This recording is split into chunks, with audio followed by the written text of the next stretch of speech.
Well, now you're ready to export your project. You've finished your edits. You've got your 2 seconds of black video at the very beginning and the very end of the project. You've got your credits in there. You've got any sort of titling that you might want, hopefully with a better font design than this. And the project is, whatever duration it needs to be, whether that's a, open duration up to you, or in a specific case that I've asked for a very specific duration. Like our first project, I asked for it to be exactly 1 minute, including the 2 seconds of black video at the beginning and end. And so you can see here, I've set my cursor at exactly 1 minute, my playhead at exactly 1 minute, and there it is. And this here is telling me the duration of the entire project, and so that's 1 minute. So even if I move the playhead to a different time, you can see this stays. So the project is 1 minute in duration, 1 minute, 0 seconds, and 0 frames. And this number here just shows where the playhead is. Okay, so I am ready to export the project. Now Premiere will export whatever you tell it to export, and so just make sure that you're clicked here in the timeline window. And sometimes, I don't know if this is superstitious of me or not, but I like to even deselect all clips, just so I don't have any specific clips selected, so that Premiere doesn't have any excuse to not export what I don't want it to. Cool, so once we've selected the timeline window, I'm gonna go up to File, down to Export, and then over to Media. This brings up our export panel, and you can see here that we still have, so the home screen will take you back to like the new project window, import will bring you to an ingest window, edit is where we just were, here. And if you wanted to hop forward to export, you can switch over there. Over here in the left-hand column, we have a couple of preset actions. You can export a media file, and you could turn it on. And you could, turn on multiple of these, which is kind of cool. You can export it directly to YouTube or Vimeo if you enter your sign-in information, same, all these other ones, or to a file transfer protocol server. I usually personally only export a media file because I want to watch it back. I don't want it to be automatically uploaded to YouTube or Vimeo without me having a chance to watch it back. But if you feel comfortable and you're working quickly, you could turn these on and then select them to get the details. You could sign in to your account and then, fill in all the boxes and export directly to YouTube or Vimeo or any of these other ones. However, I don't suggest that. It's not necessary for this class, but later on, if you want to, you can. Okay, so I've got media file turned on. I've got all these other ones turned off.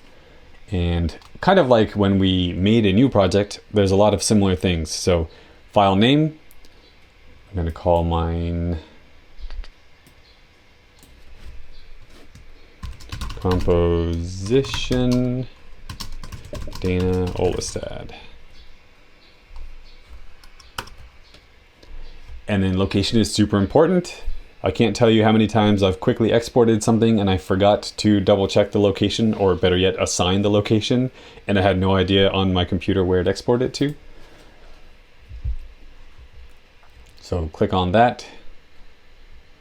That will bring up the new path for you. Premiere examples is fine. That's where I'm exporting all this stuff to. So choose that.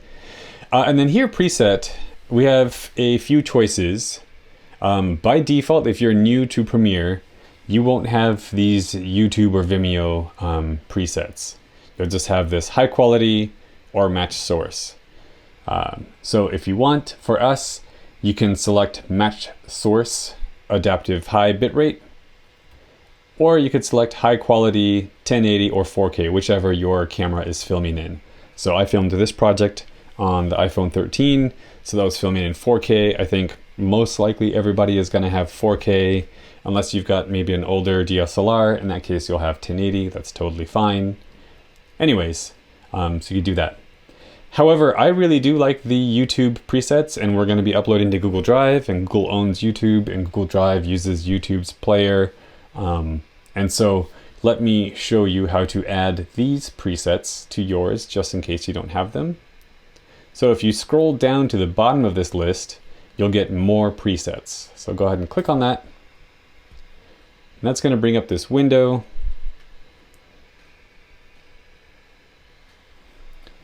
That has a whole bunch of presets. You can do system presets, all presets. And if you want, you can scroll through this list and just kind of see what they have. There's going to be a lot of stuff that might not mean anything or apply well to us. Like DNX is a professional format. We don't need to deal with that in this class. I was going to show you some more, but there's just a bunch of these DNX guys. What else we got way down here? Oh yeah, so and then here's our like different platform specific presets. But there's also a search box. So you can click up there. I'm going to look up what YouTube presets they have. And there we go. And I've starred the ones that I want to add to my preset menu. So if you want to do that, I would highly recommend that. So I starred YouTube 2160 4K and also YouTube 1080p Full HD. And again, I've selected these just because I know that those presets will work excellent with the Google Drive. So I've turned them on by clicking the star and I hit OK. And now when I go to my presets menu, whatever I've starred will be added to this, and there they are. So again, for us, you can select high quality 1080 or 4K. You can select match source adaptive high bitrate, or maybe even best is just to add the YouTube Full HD or 4K presets to this menu for yourself, and then select them. Now in this panel, there is way more controls and details. We don't need to worry about that for this class, but if you continue on making films and using Adobe Premiere, then this is where you would dive in and select more of those details or edit more of those details. And you can turn on, so if you want to export video and audio, both of these are on, that's good. If you do not want to export audio, you could turn that off. You can see the preset changed to custom because now I'm making changes. I definitely want that on. And if you twirl these down, you see that you have a bunch of other details like frame size, different qualities of rendering, maximum depth, maximum render quality. Really, like, this is not going to introduce new or higher quality to us, so it's fine if we leave them off. If you've done something where you've slowed down footage, then you have different options for how Premiere renders that slowed down footage. So instead of frame sampling, there's a few other. You could do frame blending or optical flow. Anyways, that's where you would find all these details. And audio has similar options if you just drop those menus down. Cool, but for us, this preset is going to be just fine. But I definitely wanted to make everyone aware that there's way more control, way more settings if you twirl these down. Great, so I've given it a name. I've given it a location. I've assigned this preset that is going to work great for us. And now I come over here to the right-hand column, and range is pretty important. So if I've assigned an in and out point to my timeline, then I can select source in and out. I can also select a work area. I can select a custom from this frame to this frame export. But I've got my project exactly how I want in the timeline, and I want the whole thing to get exported. So entire source is what I want. And then this shows the details of what the preset is doing. If I wanted to scrub through my project in this window, I can.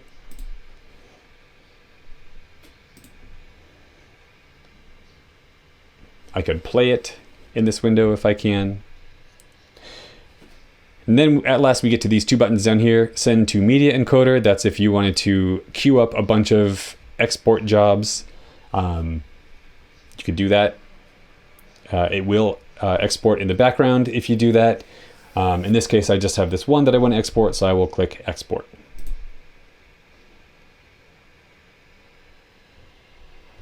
And away it goes. Generally, this estimated time remaining is fairly accurate. However, it does export in a linear fashion. And so if later on in the project you've got some processor intensive effects applied, or really any other effects applied, then this will update when it gets to that point. So say here, like halfway through the project, I had a ton of crazy effects, then it'll export like this, and then when it gets to about the halfway point, it'll change its estimate as it encounters a more demanding export.